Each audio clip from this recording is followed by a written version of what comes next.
오늘 말씀은 두 가지 사건이 복합적으로 일어나고 있는데 한 관리의 외동딸이 죽었습니다. 그 죽은 딸을 살려달라고 부탁하는 그런 아버지의 부탁을 받고 예수님께서 가시다가 동족의 혈류증으로 고생하던 한 여인이 예수님께 나와서 또 고침을 받는 그런 장면과 그 이후에 다시 죽은 딸을 살리러 가시는 그 내용이 함께 이렇게 복합적으로 이루어져 있습니다. 이제 마태가 복음서를 기록하게 될 때에 아주 그 사건들을 간략하게 기록하는 그런 어떤 특징들을 가지고 있어요. 그래서 오늘 이 본문 말씀도 아픈 사람의 어떤 그런 배경이라든지 또 그 상황이라든지 그가 주님 앞에 나와서 어떻게 했다 하는 그런 여러 가지 이야기들 다 과정들을 생략해 버리고 주님께서 고치시는 그런 사역, 죽은 딸이 살아나는 사역, 그러한 것에 집중해서 기록을 하고 있다라는 것이죠. 마태가 이처럼 많은 부분을 생략했지만은 그날 세 복음서에 공통적으로 또 다루고 있는 부분, 또 오늘 이 복음에서도 강조하고 있는 그 부분이 뭔가 하면은 그 일이 믿음으로 이루어졌다는 것, 그리고 이 일이 거룩하신 주님과의 만남, 터치 속에서 이루어졌다 하는 것을 강조하고 있습니다. 예수께서 말씀하고 계실 때에 한 관리가 나와서 예수님께 절하며 말한다라고는 본문을 시작합니다. 그 관리가 말하기를 내 땅이 방금 죽었사오니 오셔서 그 몸에 손을 얹어 주소서. 그러면 살아나겠나이다. 여러분, 이 믿음 대단하지 않습니까? 이 딸이 죽으면은, 보통 사람이 방금 죽었다고 한다고 하면은 이제 그동안 애쓰고 참 했던 그런 어떤 마음들이 다 희망이 끈을 놓아버리면서 절망하거나 또한 낙심하거나 또한 슬픔으로 통곡하든지 이런 어떤 모습을 보여야 할 텐데, 이 관리는 그 순간에 예수님을 찾아 나섰다라는 것입니다. 그러면 우리는 이 관리는 어떻게 이런 믿음을 가질 수 있었을까? 우리가 한번 생각해 보기를 원해요. 마가복음과 누가복음에서는 이 관리를 회당장이다라고 하고 그 이름을 야이로다라고 이렇게 부르고 있습니다. 회당장 야이로. 회당이라고 하는 것은 이스라엘 백성들에 있어서 예수님 당시까지도 아주 모든 신앙생활의 어떤 삶의 중심이 되는 그러한 장소입니다. 그리고 이곳의 회당장은 이 회당의 예배를 관장하고, 그리고 율법이 적혀있는 두루마리를 잘 관리하고, 그리고 회중들이 율법을 좀 충실하게 지켜나갈 수 있도록 권면하고, 또 백성들에게 구제활동하는 이런 일들을 회당에서 관리하고, 또 중요한 한 가지 일이 있는데, 회당 예배를 드릴 때에 외부에서 유명 인사가 찾아오게 되게 되면은 그분에게 강론의 말씀을 부탁하는 그러한 일들을 하는 사람이 바로 이 회당장이었습니다. 자, 복음서에서 회당이라는 이 말이 약 30회 정도 나오게 되는데, 그 중에서 10번 이상이 예수님의 이 회당에서 직접 사역하였던 그러한 내용과 관계된 말씀들입니다. 그래서 예수님께서는 방문하시는 그런 동네들마다 주로 회당으로 들어가셔서 회당 중심으로 이렇게 사역을 하신 것을 알 수가 있습니다. 안식일에 회당에 참석하시고 그곳에서 말씀을 강론하시고 또 천국복음을 선포하신 이후에 또 그곳에 있는 병자들을 고치시는 그런 사역들을 하셨습니다. 예수님께서는 물론 회당뿐만 아니라 모든 곳에 가서 다 사역을 하셨지만은, 그러나 특히 이 회당에 가셔서 공식적인 그런 사역과 선포하시는 일들을 많이 하셨다라는 것이죠. 회당에서 가르치시는 그런 예수님의 말씀이 그동안 유대인들이 자기들의 그 종교 지도자들로부터 들었던 말과는 너무도 차이가 나는 권위가 있는 그런 말씀이어서 그 말씀을 듣고 사람들이 깜짝깜짝 놀랍니다. 또 하나 한편으로는 예수님의 파격적인 그런 율법에 대한 해석 때문에 그들이 그 이웃을 다 이해하지 못함으로 말미암아서 오해가 생기고 또한 시비거리가 생겼던 것들도 또한 사실이에요. 우리 예수님께서 회당에서 하신 사역들을 많이 보게 되면, 대표적인 걸 우리가 마가복음 3장에서 보게 되면은 회당에서 말씀을 가르치신 이후에 한쪽 손 마른 사람이 있는지라 그 사람을 고쳐주는 사역이 회당에서 일어났습니다. 또 가버나움 회당에서도 귀신 들린 자를 고쳐주는 그런 사역들이 회당에서 일어났어요. 이 예수님의 사역을 한마디로 말하면은 가르치시고 천국 복음을 선포하시고 그리고 병자들을 고치시는 이 사역이었습니다. 그런데 이 일이 주로 회당을 중심으로 이루어졌다라는 그 말씀이죠. 그렇기 때문에 오늘 이 본문에 나오는 이 회당장은 예수님의 가르치심과 또한 병 고치시는 이 사역을 많이 알고 있고 많이 접하고 있었다라는 것이에요. 회당에서 이런 일이 일어나게 될 때에 누가 가장 관심을 가지고 그 일을 쳐다보았을까? 자, 한번 생각을 해보았어요. 저는 당연히 회당장일 것 같아요. 왜 제가 가끔 우리 교회는 다른 외부의 강사분들을 자주 이렇게 모시는 기회가 많지는 않지만은 그래도 가끔 이렇게 모시게 되면은 대부분에 오신 분들은 다 참 은혜롭게 이렇게 예배를 설교를 이렇게 하시게 됩니다. 근데 정말 가끔은 제 마음이 너무 조마조마해가지고 밑에 앉아있을 때에 너무너무 이렇게 긴장이 되는 그런 분이 있어요. 그러니까 누구를 초청한 이 사람은 그분이 하는 말씀, 그분이 하는 행동을 주의 깊게 귀를 쫑긋해가 들을 수밖에 없는 거예요. 이 회당장은 예수님에게 말씀을 좀 전해달라고 부탁하고 난 다음에 예수님 하는 말씀, 그리고 그 위에 예수님 하는 행동, 사역들에 온 관심을 가지고 지켜볼 수밖에 없었다는 이야기죠. 그래서 제가 회당장은 예수님이 하시는 그 모든 말씀과 그 사역을 통해 가지고 이분이 하나님의 아들, 이분이 메시아임을 그 속에서 믿어지는 그런 일들이 있었겠구나 하는 것을 짐작해 보게 됩니다. 예수님 말씀과 예수님 행동과 예수님의 사역을 바라보면서 그 속에 예수님에 대한 믿음이 생겼기 때문에 그 믿음으로 지금 외동딸, 자기 딸이 당장 죽었을 때에 그 딸을 살려줄 수 있겠다라는 그 믿음을 가지고 주님을 찾아 나왔다라는 것입니다. 그래서 마태는 다른 배경을 다 생략하지만은 회당장의 이 믿음의 간구에 초점을 맞추고 있다라는 것이에요. 뭐라고 말씀하십니까? 방금 죽었사오나, 내 딸이 방금 죽었습니다. 죽었지만은 주님께서 오셔서 그 몸에 손을 얹어서 기도하시면, 얹어주시면, 그러면 그 딸이 살아나겠나이다. 이 믿음을 가지고 있는 것입니다. 이런 회당장의 확실한 믿음의 간구가 예수님의 그 발걸음을 바로 회당장의 집으로 옮기게 하신 것입니다. 예수께서 회당장 야이로의 집으로 가실 때에 근데 갑자기 한 여인이 예수님 뒤로 와서 그 겉옷과를 만졌다라고 본문은 기록합니다. 마가복음과 누가복음은 이 당시 상황을 우리에게 설명해 주고 있는데요. 이미 예수님께서 많은 기적과 많은 그런 이적들을 행하셨기 때문에 예수님 가시는 곳곳마다 수많은 사람들이 모여들었고 예수님을 에워싸고 있는 그런 환경을 우리는 보게 됩니다. 오늘 이날도 마찬가지입니다. 예수님께서 지금 야이로의 집으로 가고 계실 때에 앞에 뒤에 양쪽에서 수많은 사람들이 예수님을 에워쌌다라고 복음서는 기록을 하고 있어요. 그 수많은 사람들 사이를 비집고 한 여인이 와서 예수님 그 뒤로 와가지고 예수님의 옷을 붙잡은 겁니다. 이 여인이 어떤 여인입니까? 12해 동안 혈류증으로 앓고 있는 여인이다라고 성경 말씀하고 있습니다. 마가복음에서는 많은 이 의사들을 찾아다니면서 정말 괴로움도 많이 당하고 그리고 참 돈도 많이 허비하고 그랬지만 지금 아무런 효용도 없을 뿐만 아니라 점점 더 그 병이 악화됐다라고 기록을 하고 있어요. 그런데 이 혈류증이라고 하는 것은 레기 15장 25절부터 30절의 말씀을 보게 되면은 이스라엘 자손에게 이르라. 누구든지 몸에 유출병이 있으면 그 유출병을 인하여 부정한 자라. 부정한 병이었습니다. 그러니까 12년 동안 혈류증으로 고생을 했으니까 이 병이 부정한 병이니까 사람들 앞에 나설 수도 없고 사람들과 함께 할 수도 없고 외로운 시간들을 고통 속에서 지내왔던 그 여인이 오늘 결단을 한 겁니다.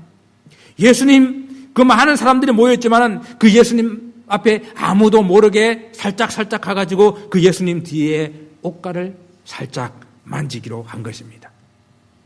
그런데 이 여인의 결정은 상당히 위험한 것이었어요.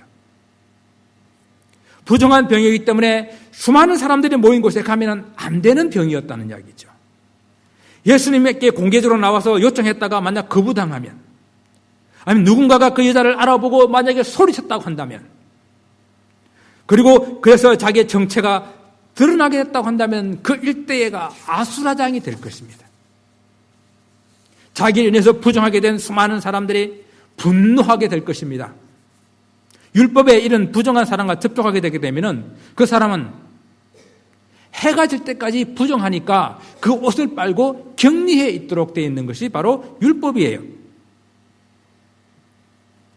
12년 동안 이 여인의 병으로 고생한 그런 내용들을 다 생략해버린 이 마태가 다른 복음서와 함께 강조하고 있는 그런 부분이 있는데 왜 이 여인이 이러한 행동을 했는가 하는 것이죠. 오늘 보면 21절에 이 여인도 동일한 고백을 합니다. 이는 제 마음에 그 겉옷만 만져도 구원을 얻겠다 함이라. 12년 동안 부정한 병으로 고립되어 살아가면서 병을 고치기 위해서 했던 수많은 노력들 다 소용이 없었습니다. 이제는 그 돈도 다 탕진해서 가진 것이 없습니다. 그런데 병은 더 깊어졌습니다. 그런데 많은 병자들을 고치신 예수님, 그 예수님께서 다시 가버나움에 오셨다는 소식을 듣게 됐을 때에 이 여인은 그 예수님의 그 옷가라도 한번 만져보게 되면 병이 나을 수 있겠다라는 믿음이 그 속에 있었다라는 것이죠. 예수님의 겉옷을 한 번만 터치해도 병이 나을 것이라는 그런 확신이 수많은 사람들을 해치고 그리고 예수님 뒤로 가서 그 예수님의 옷자락을 만진 것입니다. 오늘 본문에서는 바로 예수님께서 구원을 선포하시는 그런 내용이 나오지만은 또 다른 복음서를 함께 보시게 되게 되면 아주 긴장된 그런 순간이 오고 있습니다. 위험을 무릅쓰고 예수님의 그 겉옷을 만졌을 때에 마가와 누가복음에서 전해주는 것은 무엇입니까? 즉시 그 혈류증이 고쳐졌다고 그리고 고쳐진 것을 여인이 알았다라는 것입니다.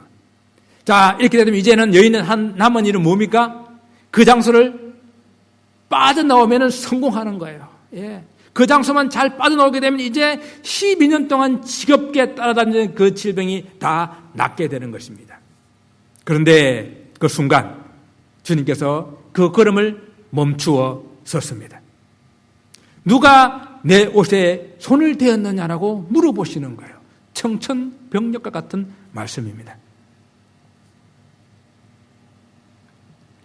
만약에 이 여인이 예수님의 이런 행동 없이 그냥 그 옷만 만지고 병이 낫고 빠져나왔다고 한다면 이 여인의 행동은 성경에 기록되지 않았을지도 모릅니다. 그런데 주님께서 누가 내 옷에 손을 대었느냐 물어보심으로 말미암아 이 여인의 그 행동이 드러나게 되었습니다. 그런데 우리가 조금 전에 설명했듯이 지금 수많은 사람들이 예수님께서 어제는 죽은 딸을 살리나 보다라고 하고 그것을 보기 위해서 예수님과 함께 예수님을 에워싸고 가고 있는 그런 상황인데 당연히 예수님과 부딪히기도 하고 만지기도 하고 그러지 않겠습니까? 그러니까 제자들이 말합니다. 예수님 지금 이 상황을 모르고 하신 말씀입니까? 얼마나 많은 사람들이 밀치는데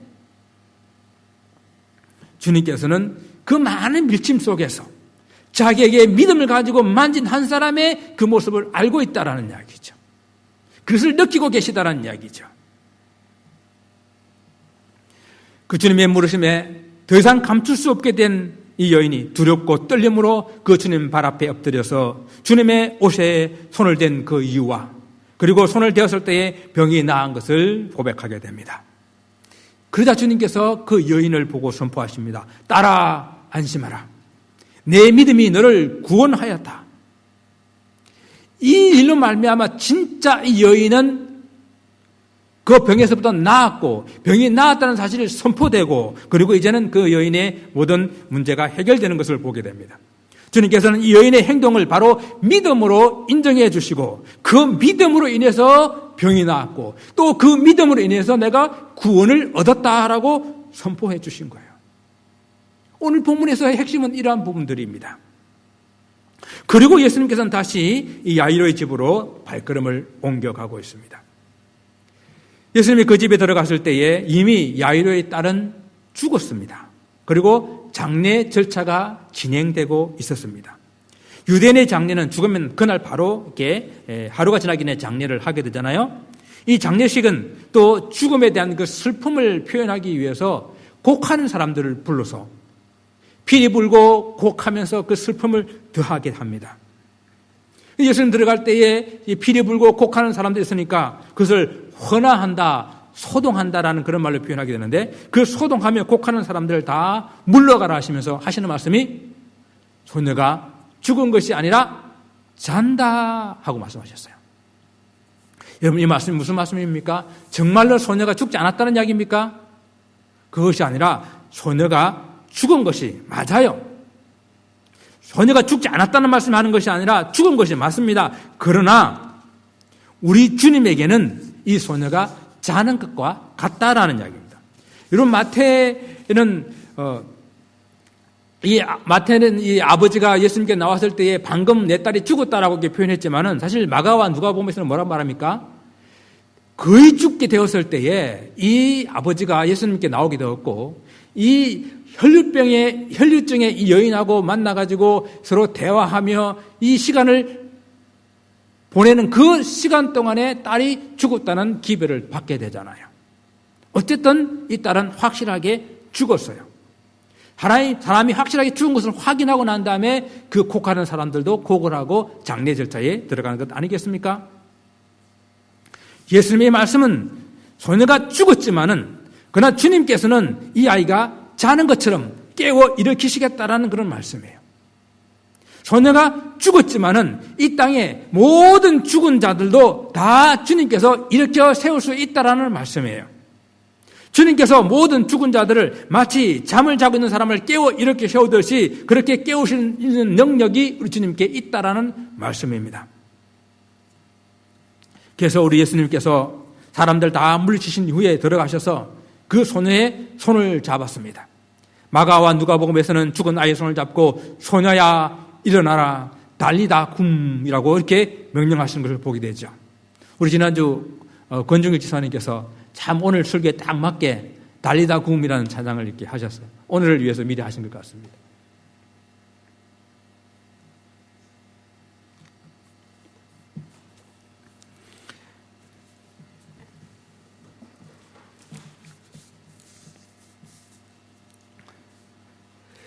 자, 이 소녀 예수님께서 이 소녀에게 일어나라 달리다 굼이라고 명령하시게 되니까 이 소녀가 그 자리에서 일어나게 되었습니다.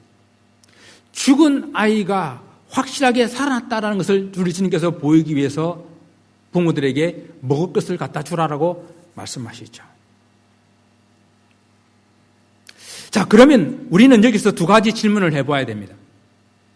첫째, 이 혈류증 이 여인이 붙잡은 예수님의 겉옷이 무엇이었을까? 도대체 이 겉옷이 무엇이길래 이 여인은 그 위험을 무릅쓰고 그 많은 사람들이 있는 곳을 비집고 들어가서 예수님의 그 옷잡을 붙잡으려고 했을까? 그리고 그 옷을 붙잡자마자 병이 나았을까? 그리고 두 번째는 회당장은 왜 딸이 죽었는데, 딸이 이미 죽어버렸는데 그 죽어버린 딸을 위해서 주님께서 오셔서 그 딸 위에 손을 얹어달라고 그러면은 살아나겠다라고 이렇게 말씀을 하고 있는가? 왜 주님은 그 딸에게 손을 얹어달라고 했을까? 한번 생각을 해 보기를 원합니다. 혈류증 여인이 정말 아무도 모르게 그 많은 그 사람들 에워싸고 있는 그 사람들 사이를 비집고 그리고 예수님 뒤로 가서 그 겉옷을 만질 때에 즉시 예수님의 능력이 그 여인에게 나가면서 병이 나았다라고 성경은 기록하고 있잖아요. 이 말씀은 마치 우리가 예수님의 의도와는 전혀 상관없이 그냥 여인이 손을 대자마자 자동적으로 병이 나은 것처럼 그렇게 생각할 수가 있어요. 그러면 이 옷이 무슨 신비한 그런 능력이 있는 그런 옷입니까? 도대체 이 여인이 만진 겉옷이 무엇입니까? 본문에서는 이 여인이 예수님의 겉옷 가를 만졌다라고 이렇게 기록하고 있죠. 그런데 이 원문에 보게 되면은 이 말씀은 옷의 그 끝자락이라는 그런 뜻을 가지고 있어요. 옷의 끝자락. 바로 이는 유대인들이 율법의 규례에 따라서 옷 끝에 달고 다니는 그 시술을 말하고 있는 거예요. 예수님께서도 율법에 규정하고 있는 이 유대인들의 복장으로 입고 다녔다는 것은 많은 학자들이 함께 동의를 하고 있습니다. 유대인들은 겉옷에 민수기 15장 38절 39절의 말씀처럼 옷단 4기에 술을 달아 항상 너희가 하나님의 명령을 지키고 하나님의 명령을 기억하고 그리고 지키는 자임을 알 수 있도록 그것을 달아라고 명령했는데 그것을 히브리어로 찌찌떠라고 그래요. 찌찌떠. 그래서 제가 여러분들에게 그 찌찌떠를 보여드리기 위해서 오늘 유대인들이 바깥에 입고 다니는 탈릿이라는 이 기도 보자기를 가지고 왔어요. 이곳에 보이는 이것이 찌찌떠입니다. 이 매듭을 메어가지고 이 매듭의 의미가 오직 여호와는 한 분이시다라는 뜻을 가지고 있는 이 매듭을 메어서 옷에 이 탈릿에 메고 다니는데 탈릿뿐만 아니라 안에 입는 이런 속옷 이것은 탈릿 카탄이라고 그러는데 이 탈릿에도 역시 이 찌찌떠가 달려 있어요.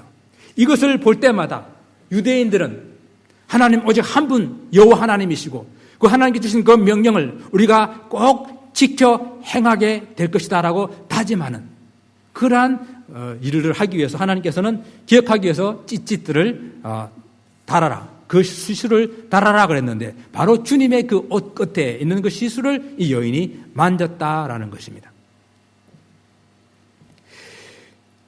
이 유대인들이 달고 다니는 이 찌찌떠, 이 술은 어떤 의미를 가지고 있냐면은 하나님의 계명을 기억하고 준행함으로써 그가 이제는 하나님 앞에서 거룩한 그런 사람, 구별된 사람이라는 것을 나타내주는 아주 개인적이고 그리고 영적인 그런 의미를 가지고 있습니다. 그래서 찌찌떠는 어떤 개인의 영성과 어떤 개인의 거룩한 그런 물건이라고 생각할 수가 있어요. 그래서 유대인들은 자기가 평생 기도하며 하나님 앞에 살면서 이 기억했던 이 찌찌떠를 자기 자식에게 대대로 잘라서 물려줘요. 그러면 그 아들은 다시 그 아버지의 찌찌떠를 자기 탈릿에 자기 옷에 달고 다니면서 그 아버지의 영성을 이어받는 그런 삶으로 살아갑니다. 그러니까 이 찌찌떠는 그 한 사람의 개인의 영적인 영역이라고 할 수가 있어요. 자, 성경은 이렇게 가르치고 있습니다. 이건 유대인들의 일반적인 생각이에요. 어떤 거룩한 곳에 대한 성경의 가르침인데 거룩한 곳에 접촉을 하게 되면 거룩한 곳에 터치하게 되게 되면은 그것이 어떤 것이든지 간에 거룩해진다라는 그런 생각을 가지고 있습니다. 출애굽기 29장 37절 말씀이에요. 너는 이레 동안 제단을 위하여 속죄하여 거룩하게 하라. 그리하면 지극히 거룩한 제단이 되리니 제단에 접촉하는 모든 것이 거룩하리라 말씀하시고 있어요. 또한 출애굽기 30장 25절의 이후에 말씀 보게 되면은 거룩한 관유를 만들어 가지고 그 관유를 회막이나 지성소 안이나 그런 증거궤나 또 성소 안에 떡상이나 등잔대나 분향단에 바르고 성소 밖에 있는 물두멍과 번제단에 발라라. 그러면은 그것들이 구별되어 거룩한 하나님의 성물이 될 것이고 그리고 또한 그것에 접촉하는 모든 것들이 다 거룩해질 것이다 라고 말씀하고 있어요. 이것이 거룩에 대한 성경의 말씀이에요.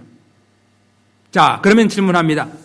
예수님의 옷에 달려있는 예수님의 그 찌찌떠가 그 시술이 거룩한 것이 되어서 여자가 손을 대자마자 병에 나은 것인가 하는 질문이에요. 주님께서 하시는 말씀은 그게 아니야. 그런 것이 아니야. 그걸 말씀하고 싶은 거예요. 내 옷에 달려있는 이 찌찌뜨를 네가 만졌기 때문에 내가 네 병이 나은 것이 아니라 찌찌뜨 그 자체가 거룩하고 영적인 어떤 힘이 있는 것이 아니라 그 힘은 누구에게서 나에게서 나아갔다라는 것을 말씀하고 계신 거예요. 그래서 예수님께서는 걸음을 멈추시고 누가 내 옷에 손을 대었느냐라고 물어보신 것입니다. 예수님의 능력이 자기에게서 나간 줄을 스스로 아셨다라고 누가는 기록하고 있지 않습니까? 주님께서 이 여인이 유대인의 그런 신앙적인 간섭들 혹은 미시적인 그런 생각들 때문에 예수님의 겉옷을 만지고 병이 나았다고 하는 것이 아니라 그 속에 예수님의 옷만 만져도 병이 낫겠다는 그것이 주님을 향한 그 믿음이었고, 그리고 그 믿음 때문에 내 병이 나았다라는 것을 주님께서 그에게 일려주시고 가르쳐주시고 유대인들에게 그것을 선포하시고, 오늘날 우리들에게도 그 말씀을 가르쳐주시기 위해서 오늘 이 사건을 우리에게 말씀하고 있는 것입니다. 이 여인의 병이 나은 것은 예수님의 겉옷에 있는 그 찌릿대의 영적인 효험이 아니라 여인이 가지고 있는 그 믿음, 주님을 붙잡았기 때문에, 거룩함을 그가 터치했기 때문에 일어난 그러한 일이라는 이야기입니다. 믿음을 가지고 거룩함을 터치했기 때문에 12년 동안 고생했던 그 병이 깨끗하게 치유함을 받았습니다. 사랑하는 성도 여러분, 우리는 이와 같이 믿음으로 이 거룩함을 터치하는 그런 삶이 되어야 돼요. 거룩함을 터치하는 그것마다 정결케 되어지고 제 드럼을 씻어내게 될 것입니다. 거룩함은 그 찌릿대에 있는 것이 아니라 바로 주님이시기 때문에 거룩하신 주님, 그 주님을 터치하는 그런 우리들의 인생이 되어야 될 것입니다. 그런 인생 앞에 주님께서 선포하십니다. 따라 안심하라. 내 믿음이 너를 구원하였다. 이제 병에서 놓여서 평안히 가라라고 말씀하시는 거예요. 여러분, 해당장 야이로의 딸은 더욱더 이 사실을 명확하게 우리에게 보여주고 있어요. 야이로가 예수님을 자기 집으로 오셔서 이 죽은 딸에게 손을 얹어 주소서, 그러면 살아나겠나이다 라고 간구하잖아요. 마가복음에서는 이 간구를 그냥 하는 것이 아니라 아주 많이, 예수님 발 앞에 엎드려서 아주 많이 간구했다라고 기록하고 있어요. 해당장 야이로에게 거룩하신 예수께서 죽은 딸을 터치하시게 되면은 그 죽은 딸이 살아날 수 있다는 믿음, 그 믿음이 있었다라는 것을 우리에게 보여주고 있는 것입니다. 거룩하신 하나님의 아들 우리 예수 그리스도의 거룩함이 죽은 딸을 터치하게 될 때에 그 죽은 그 딸의 병이 얼마나 중하든지 상관없고, 그 딸이 죽었든지 죽지 않았든지 상관없고 반드시 살아나겠다는 믿음을 그가 가지고 있은 것입니다. 주님께서 야이로 집에 가시겠다고 하셨기 때문에, 주님께서 오시겠다고 하셨기 때문에, 때로는 중간에 그가 이 혈류증 여인 때문에 많은 시간들을 허비했잖아요. 누가복음과 마가복음은 그것 때문에, 그 시간 때문에 딸이 죽었다라고 기별을 받게 되잖아요. 그럼에도 불구하고 끝까지 이 야이로는 예수님을 붙들 수 있었던 것은 바로 이 믿음이, 딸의 병이 얼마나 중하든지 상관없고 딸이 죽었든지 살았든지 상관없고 예수께서 이 거룩함이 그것을 터치만 하게 되면 살아나겠다는 믿음이 있었다라는 것입니다. 사랑하는 성도 여러분, 우리의 신앙의 삶에서도 믿음으로 거룩함에 터치하는 삶이 있어야 합니다. 거룩한 제단에 터치하게 되면 모든 것이 거룩해진다고 그랬어요. 거룩한 성전에 터치되게 되면 모든 것이 거룩해진다고 그랬습니다. 그런데 성경은 뭐라고 말씀하십니까?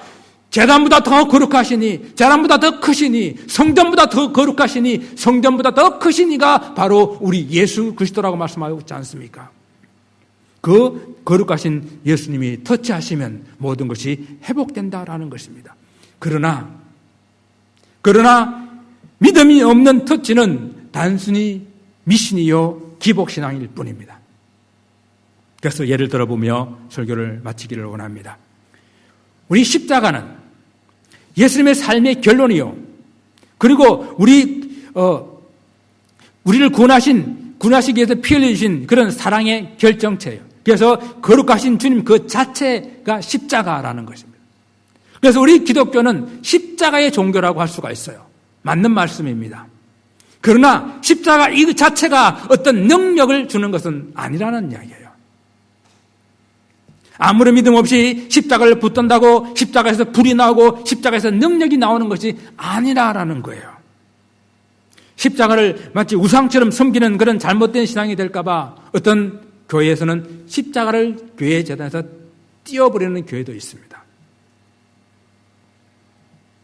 십자가는 그 속에 담겨있는 참 뜻이 무엇인지를 묵상하고, 그리고 십자가 위에서 보혈을 흘리신 그 주님의 그 피, 예수 그리스도의 그 피를 우리가 믿고 의지해야 된다는 사실을 기억해야 됩니다. 십자가에 흘리신 보혈이 바로 우리의 모든 죄를 구속했다는 이 진리를 우리가 믿어야 한다는 이야기입니다. 그렇지 않으면 십자가는 그냥 나무 기둥일 뿐이에요. 그러므로 우리는 믿음으로 이 거룩한 십자가를 터치해야 되는 것입니다. 믿음으로 그 십자가에 달리신 주님의 거룩함에 터치해야 된다는 이야기입니다.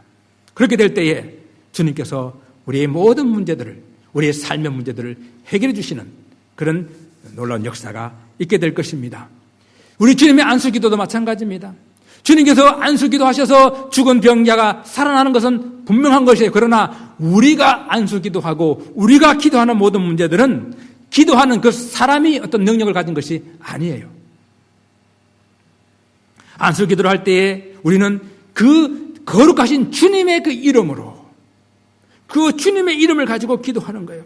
주님의 능력이 기도하는 사람을 통해서 나타나 뿐이죠.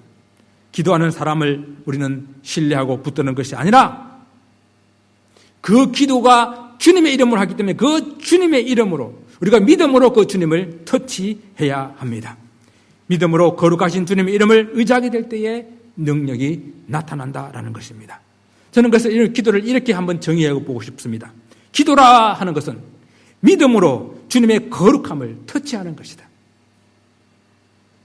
그래야 주님의 거룩함이 터치하는 곳곳마다 모든 것이 소생하고 회복되고 부흥되고 해결되는 역사가 일어나게 될 것입니다.